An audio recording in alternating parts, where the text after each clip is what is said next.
Hey, fabulous sewist and DIY enthusiast. Welcome back to the channel where we turn tiny scraps and big dreams into fabulous creations. Today I've got something super cute and super practical for you. This DIY mini coin pouch and keychain is the perfect stash busting project and an absolute lifesaver when you need to keep your loose change, earbuds, or even your secret candy stash handy. Plus, it makes a great gift. Let's dive into the magic of making this together. Grab yourself a cup of coffee, your sewing machine, and let's get started. First up, let's talk supplies. Yeah, for this project, you need your fabric, of course. So, this project requires you to use a fabric that allows you to sew or to leave raw edges. And by this, we're talking about leather, cork, vinyl, or any other fabric that allows you to leave raw edges. Next up will be a 6-inch zipper. If you've been following our Vlogmas series, you recognize this zipper from the 3 zippered kitchen project. Remember how we separated the zipper? Today we're giving it a new life. Next up is our key ring. Any size is fine. Then we need a ruler as well as a pair of scissors. Next, we need a fabric marker, our double-sided tape, and some clips. Oh, and don't forget your matching thread because we're all about those professional finishes. So like I mentioned earlier, we are repurposing a zipper that we used in one of the projects, precisely the 3 zippered kitchen projects. So all I did was just cut the zipper tape in two and then use the zipper pull to join them back together. For this project, we need the main body that measures 10 inches by 6 inches. So the width is 10 inches while the height is 6 inches. And then you need your zipper tape that also measures 6 inches. So now we're going to be attaching the zipper tape to the main body. To do this, I've gone ahead to apply double-sided tape on the wrong side of the short edges of the main body. Since we're leaving the raw edges, I'm going to lay this on the right side of my zipper tape. So I'm going to do this making sure that the edges are well aligned. And then I'm going to top stitch in place at about 1/8 of an inch from the edge. Now that top stitching is done, I'm going to repeat what I just did with the other short raw edge. So I'm going to be removing the backing of the double-sided tape and then lay this edge on the right side of my zipper tape. So the wrong side of my main body is going to be laid on the right side of my zipper tape. So this is wrong side to right side. And I'll make sure the edges are well aligned. So now at this point, top stitching might be a little bit difficult. What I did here was just to unzip the zipper. Yeah, so I had to open the zipper, take the pull off, and then separate the zipper. So that way it becomes a long and flat fabric like it was earlier, and then I'm able to top stitch at about 1/8 of an inch as well from the edge. As soon as top stitching is done, it's time to notch to get the centers of the main body. So I'm gonna have to fold this main body along the width, and then I've notched the top and the bottom. Now it's time to rezip the zipper.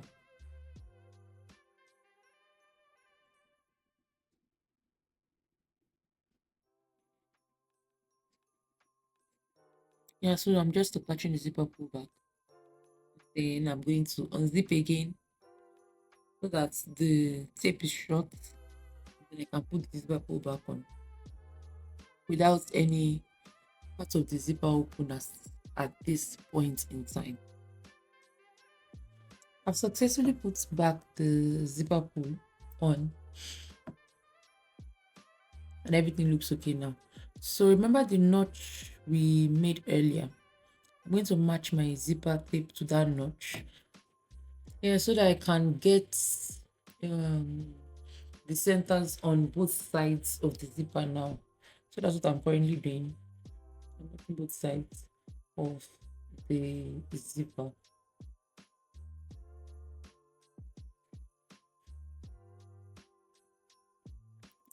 As soon as that is done, we're going to now clip the zipper to the main body. That's at that point where we were trying to match the zipper to the first notch that we made. Now we're clipping the zipper to this notches or the zipper in place. And then we're now going to measure 1/3 from the side notches on all four sides. And then we're going to mark that. So what I did was I clipped very close to the mark that we just made on all four sides. And then remember the notch on the side. You are now going to pinch the or push the notch so that it goes to meet the 1/3 of an inch mark. As you can see what I mean. So as soon as that is done, it creates this fold, like a double fold on the side, kind of. So, and then you clip that or the folds in place.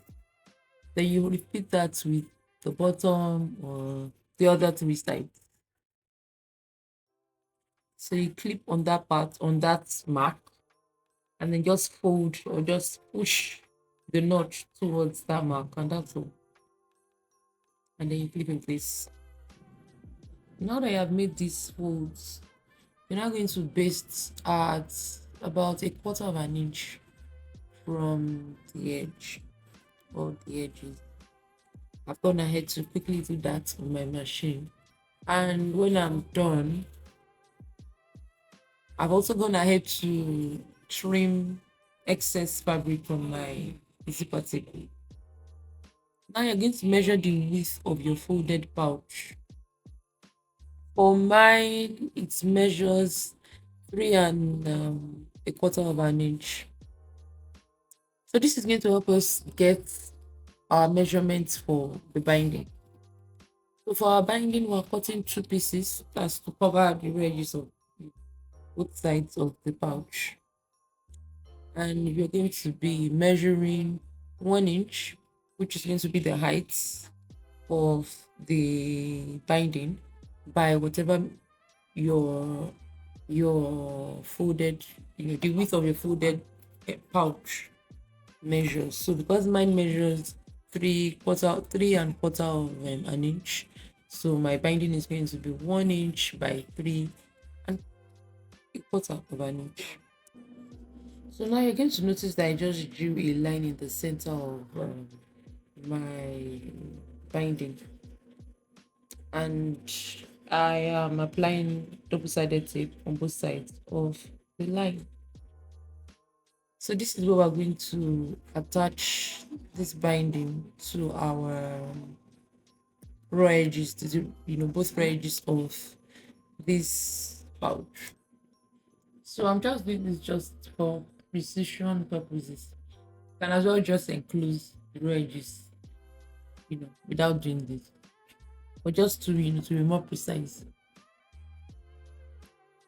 So I'm going to, lay the binding wrong side facing me, then place the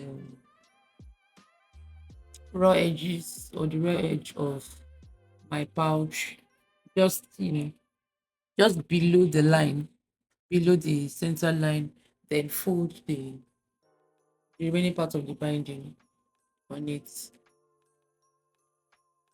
Like I said, you don't have to do this. You can just simply enclose the raw edges of your pouch with the binding, and then you're done.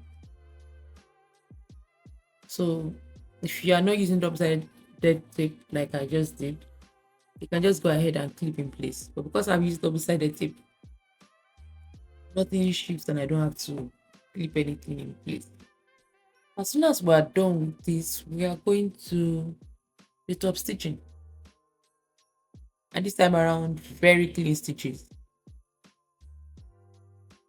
Very clean and professional stitches. And you're going to be stitching at about 1/8 of an inch from the edge.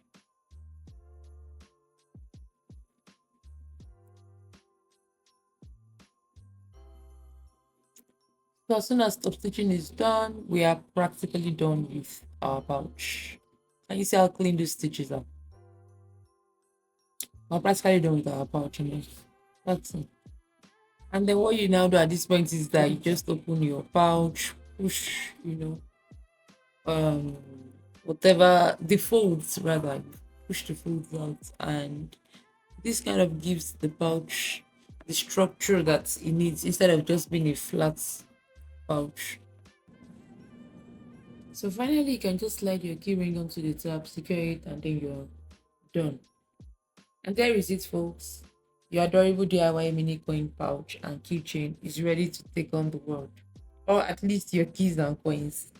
Whether you're keeping your loose change in check or just want to add some flair to your keychain, this little project has you covered. And look, it only took a few minutes.